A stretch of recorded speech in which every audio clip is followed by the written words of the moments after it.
Baik, bismillahirrahmanirrahim. Assalamualaikum warahmatullahi wabarakatuh. Salam sejahtera bagi kita semuanya. Perkenalkan, nama saya Muhammad Haryadi, NIM 032 dari Prodi Ilmu Hukum. Di kesempatan kali ini saya akan membahas materi terkait letter of credit. Mungkin teman-teman masih belum tahu apa itu letter of credit. Jadi di kesempatan kali ini saya akan apa sih letter of credit itu, mulai dari pengertian, fungsi, jenis-jenis, contoh pada bisnis, dan contoh kasus. Perlu teman ketahui, dalam dunia perdagangan, transaksi berskala internasional adalah hal yang lumrah. Namun pernahkah terpikir bagaimana metode pembayaran yang digunakan dalam transaksi tersebut, yang ternyata memiliki banyak pilihan? Salah satu metode pembayaran yang bisa digunakan adalah letter of credit. Perdagangan internasional yang terjadi antara dua negara atau lebih boleh memiliki lebih banyak masalah. Sebagian besar sumber masalah terletak pada ketidakpercayaan. Bagaimana bisa? Setiap tentu memiliki budaya dan karakternya masing-masing. Perbedaan tersebut memicu rasa untuk lebih berhati-hati dalam melakukan transaksi. Itulah mengapa dibutuhkan jembatan penghubung yang tepat antara penjual dan pembeli di negara yang berbeda. Letter of credit misalnya. Letter of credit menjadi alat yang banyak digunakan untuk menjamin keamanan transaksi atau pembayaran, khususnya dalam bisnis, ekspor, dan impor. Baik, di sini saya akan menjelaskan pengertian letter of credit. Apa sih letter of credit itu? Baik, letter of credit merupakan cara pembayaran internasional yang menjadikan kemungkinan seseorang eksportir menerima pembayaran langsung tanpa menunggu berita dari luar negeri.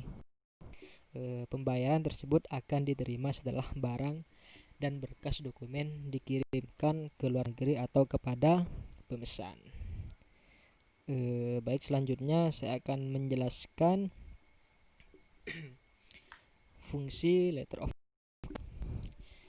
Dalam hakikatnya, letter of credit memiliki banyak sekali fungsi yang berfungsi untuk memudahkan pembayaran, baik itu importir yang membeli maupun eksportir yang memberikan barang. Sebab eksportir tidak perlu menunggu dana untuk terkumpul, di mana dana yang ingin dibayarkan akan ditangguhkan oleh bank.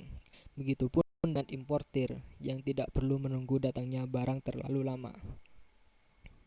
Selain itu, dengan fasilitas kredit yang dijamin oleh perbankan, bisa membantu importir dalam menentukan waktu pembayaran. Apakah ingin langsung ataupun ditangguhkan dulu dalam jangka waktu tertentu. Fungsi lain letter of credit ini adalah keamanan dalam bertransaksi, utamanya untuk exporting. Sebab menjual barang lintas negara tidaklah mudah, banyak risiko yang harus ditanggung. Dengan letter of credit, pembayaran tetap aman karena berada dalam otorisasi pihak perbankan. Pembayaran hanya akan cair apabila pihak penjual dan pembeli telah sama-sama mencapai kata kesepakatan. Di sini saya akan menjelaskan apa sih eksportir itu dan apa sih importir itu. Mungkin teman-teman masih belum paham tentang itu.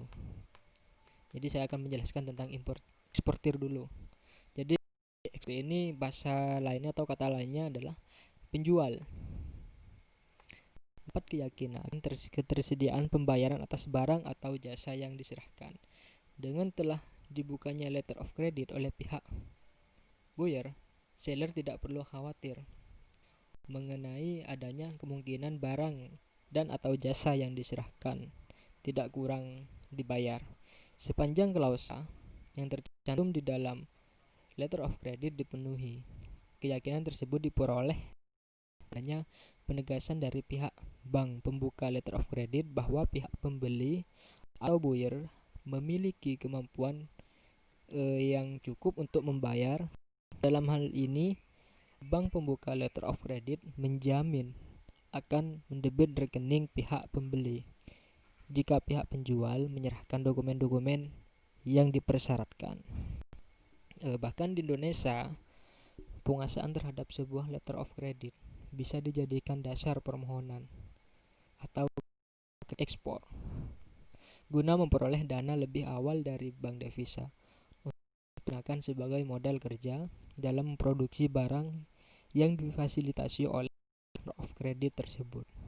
Tentu saja, pihak bank akan mengenakan bunga tertentu atas kredit tersebut yang biasa disebut dengan bunga diskonto. Jadi seperti itu penjelasan tentang eksportir atau penjual. Nah, selanjutnya saya akan menjelaskan tentang importir. Jadi importir ini kata lainnya yaitu pembeli.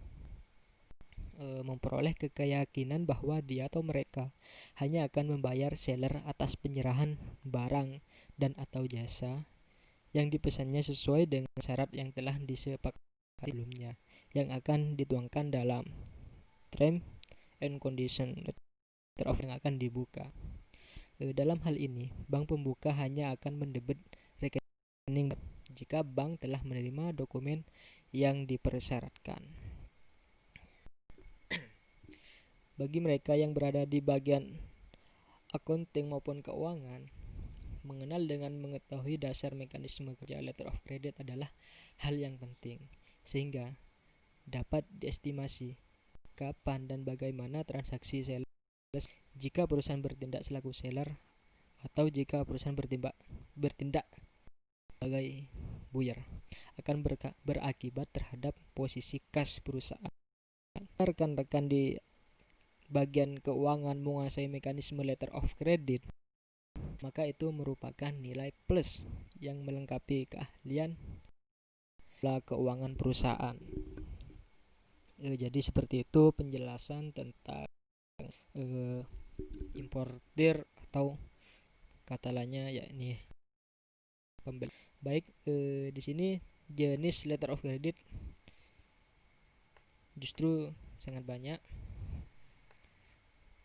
Dan di sini saya akan menjelaskan dari jenis letter of credit yang pertama. Jadi, melihat keamanan dan kemudahannya, tidak heran jika letter of credit ini banyak disukai oleh banyak pihak. Karenanya, bagi yang ingin mencoba untuk menggunakan sistem pembayaran ini, ada baiknya untuk mengenal jenis apa saja yang ada dalam sistem pembayaran ini. Dan berikut ini adalah pembahasan terkait jenis-jenis letter of credit, yang diantaranya yang pertama revocable letter of credit. Pertama adalah letter of credit yang bisa dibatalkan atau berubah sewaktu-waktu secara sepihak oleh bank pembuka atau opening bank karena alasan tertentu tanpa adanya pemberitahuan lebih dulu kepada si penerima. Biasanya jenis letter of credit ini harus terus dicek waktunya meskipun tanpa pemberitahuan, tapi pembatalannya ini terjadi karena alasan bisa dari pihak importir maupun eksportir. Kemudian di jenis yang kedua ada irrevocable. Sesuai dengan namanya, si yang satu ini tidak bisa dibatalkan oleh satu pihak selama masa perjanjian tersebut masih dalam masa waktu yang valid. Dalam hal ini, semua pihak yang bersangkutan adalah kedua pihak yang bertransaksi dan open bank sebagai pihak ketiga. Sehingga bila ada pihak yang membatalkan secara sepihak, maka bisa terkena hukuman. Baik, saya akan melanjutkan di jenis yang ketiga yaitu back to back letter of credit.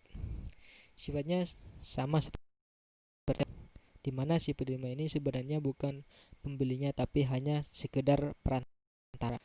Nantinya barulah si perantara ini menyalurkan barang yang dibelinya kepada penerima yang asli.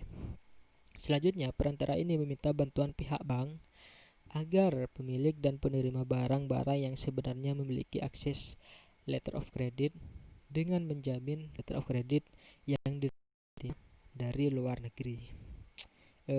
Kemudian selanjutnya yang ke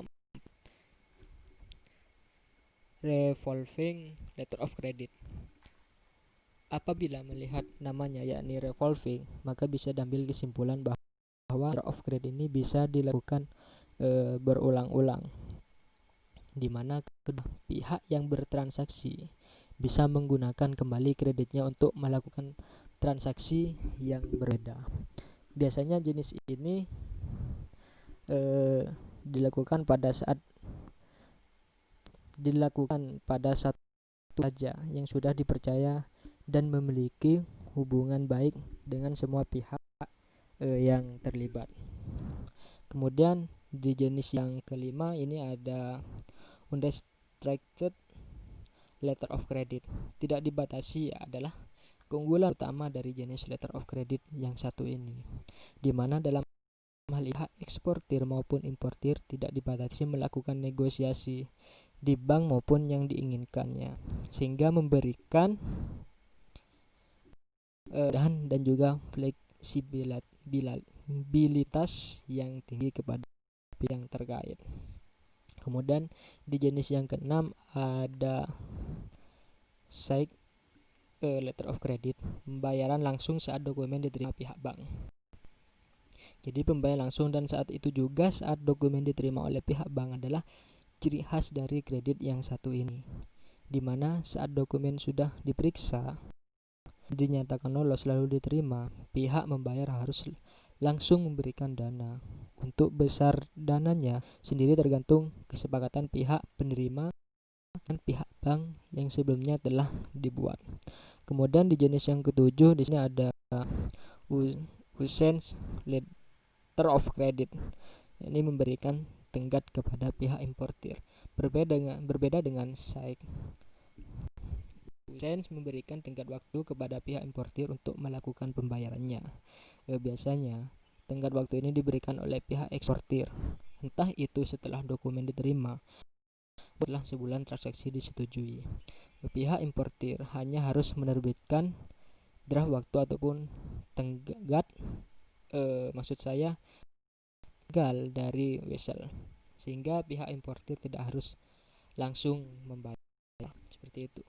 Kemudian di jenis yang ke-8 ada red clause letter of credit, klausa yang ditulis menggunakan tinta merah. Jenis ini yang masing-masing bank pembuka letter of credit menuliskan klausa khusus menggunakan tinta merah. Kalau klausa tersebut berisikan tentang pihak bank pembayaran diberikan kuasa oleh pihak bank pembuka untuk membayar uang muka kepada penerima. Itulah mengapa klaus, karena memang khusus klausul itu ditulis dengan jadi seperti itu untuk jenis-jenis letter of credit. Kemudian next, di sini saya akan memberikan contoh letter of credit pada bisnis. Misalnya, pihak A merupakan seorang importir alat berat yang berasal dari Indonesia ingin alat berat dari pihak B yang berada di London. Jadi pihak B yang menerima pesanan dari pihak A menyadari pihak A merupakan importir baru. Demi keamanan dan kemudahannya, pembayar menawarkan menggunakan letter of credit sebagai metode pembayaran. Bila setuju, B harus mendaftarkan diri ke bank sebagai pembayar letter of credit. Nantinya pihak bank akan memproses semua kredit yang sesuai dengan perjanjian kedua belah pihak. Karena memang letter of credit ini fungsi untuk menjaga keamanan dan memberikan kemudahan dalam setiap transaksi. Itulah mengapa ada baiknya mulai sekarang yuk mulai memahami tentang penggunaan sistem pembayaran yang satu ini. Oke, di sini saya akan memberikan contoh kasus tentang letter of credit. Pada bulan Oktober, sebuah perusahaan Prancis penjual dan perusahaan Shanghai pembeli telah menetapkan suatu kontrak penjualan 200 set komputer elektronik yang dimana harganya 1000 US dollar masing-masing, dan pembayaran akan dilakukan berdasarkan surat irrecoverable credit, dan pengiriman harus dilakukan pada Desember di Port de Marseille. Pada tanggal 15 November, Bank Cina cabang Shanghai atau bank penerbit membuat surat tidak dapat dibatalkan sebanyak 200.000 US dollar kredit sesuai dengan instruksi pembeli, dan menuliskan sebuah bank Prancis di Marseille untuk memberitahu dan bernegosiasi surat kredit. Pada tanggal 20 Desember, penjual memuat 200 komputer di papan dan mendapat bill of lading, polis asuransi, faktur, dan dokumen lainnya seperti yang disyaratkan oleh letter of credit. Dan kemudian ia pergi ke bank Marseille untuk negosiasi. Setelah meninjau dokumen konsisten sehingga bank telah membayar sebanyak 100.000 US dollar langsung ke penjual, dan pada saat yang sama hari kapal kargo meninggalkan pelabuhan Marseilles. Kargo bersama dengan semua barang tenggelam ke laut dalam badai berat. Pada saat itu bank penerbit telah menerima seluruh rangkaian dokumen dan membeli sudah tahu total kerugian dari barang tersebut. Bank of China cabang Shanghai berniat untuk mengganti bank negosiasi untuk membayar harga pembelian sebesar 200.000 US dollar, dan bahwa pelanggan tidak bisa mengharap barang sesuai dengan praktek-praktek perdagangan internasional. Pertanyaan-pertanyaan tersebut berikut akan ditanya juga. Kapan risiko kiriman ditransfer dari penjual kepada pembeli? Apakah issuing bank akan dibebaskan dari kewajiban pembayaran karena hilang total barang? Jika demikian, atas dasar apa? Bagaimana untuk mengkompensasi hilangnya pembeli? Dan di sini juga ada solusinya, yang dimana solusi pertama, risiko akan dialihkan dari penjual kepada pembeli sejak barang dimuat di atas kapal di pelabuhan. Kemudian yang B, solusinya, bank penerbit tidak memiliki hak untuk menolak pembayaran.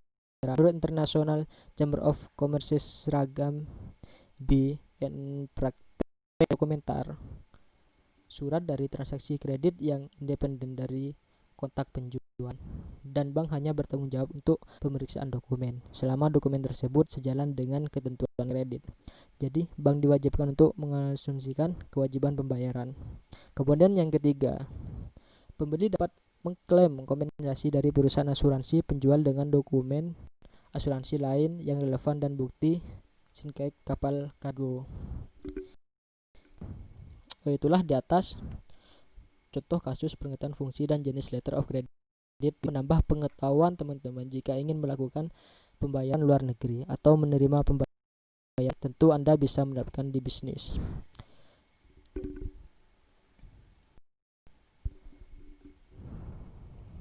Untuk pencatatan keuangan multi mata uang, Anda harus menggunakan sistem untuk pencatatan pembukaan yang mampu melakukan penghitungan sesuai dengan kurs yang berlaku Indonesia. Untuk memudahkan hal tersebut, Anda bisa mencoba menggunakan Accurate yang memiliki fitur multi uang. Mungkin ini yang bisa saya sampaikan, semoga bermanfaat bagi saya dan buat teman-teman semua. Kurang lebihnya mohon maaf. Wassalamualaikum warahmatullahi wabarakatuh.